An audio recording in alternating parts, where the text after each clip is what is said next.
If you want to provide better security for your data, and possibly if you've got multiple users using the same workbook, you want to be aware of two commands, one for protecting the workbook, one for protecting the worksheet. We're looking at the file 11 protection, and the very first sheet is called worksheet protection. Let's first talk about protecting a workbook. Both of the commands that I mentioned are on the Review tab in the ribbon, Protect Workbook.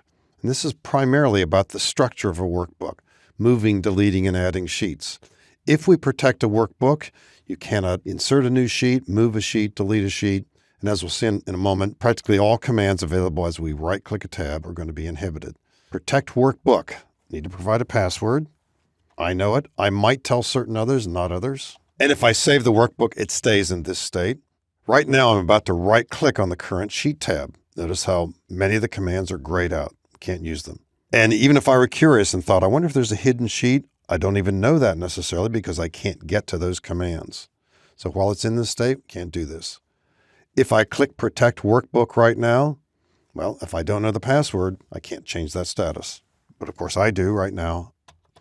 At some point, I will unprotect the workbook. Now, protecting a worksheet probably is the command that you're more likely to want to use. It gives us control in a lot of different ways. And it might begin with something that doesn't seem related at first. If you right-click any cell in Excel and go to Format Cells, if you go to the Protection tab, and by the way, it's not always selected, but we see here the cell is locked. Locking cells has no effect until you protect the worksheet. So probably all the cells in this worksheet, as in most worksheets, it's locked. I'm going to begin by saying the following. Let's unlock everything, because let's say we've got a situation where we want others to be able to make some editing changes to clean up this file, but we want to be careful about not letting them make changes in certain areas. So let's begin by clicking the upper left corner. That selects the entire worksheet. Let's right-click, Format Cells, go to Protection, Unlock. Sometimes, by the way, you'll see that this box is checked or blank as it is now. Sometimes it'll be black, meaning some are locked, some are not. We want to make sure that's empty looking right now. We have unlocked all cells. Now we're going to lock some, meaning we don't want any changes in the following columns. Column E has formulas. You don't need to know the details right now, but it's based on data in column D. We're going to be locking column E, and now I'm holding down the Control key. We're also going to be locking column G. We don't want anybody typing any salary changes there. And let's say column H is maybe even more sensitive. We don't want that visible. So we've got these two columns selected. Right-click, Format Cells. Let's lock these. But for column H, I'm just going to right-click on column H alone and hide it. Now, if we turn on protection, then the idea of a cell being locked or unlocked has some real meaning. Those locked cells we cannot change. All right, we're ready to try the feature, Protect Sheet.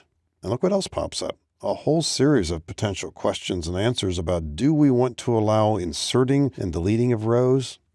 Well, we would think that out a little bit and perhaps experiment a little bit.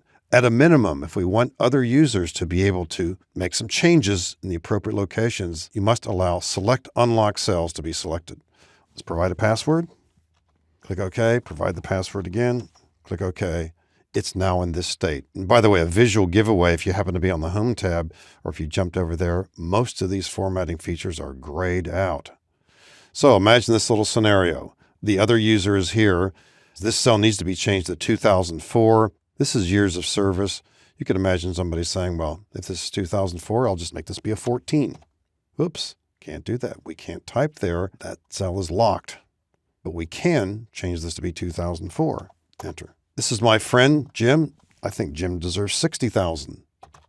Wow, start to type. We can't type there. And I'm wondering what's in that hidden column. I drag across here. There's a hidden column H out there. Right-click. Let's unhide it. Well, we can't unhide it.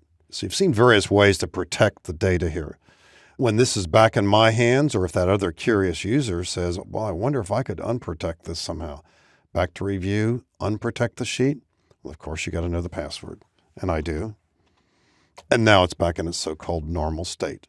So I've seen different reasons for wanting to protect a worksheet, and prior to that, to protect an entire workbook. Both valuable tools when you're concerned about the security of your data.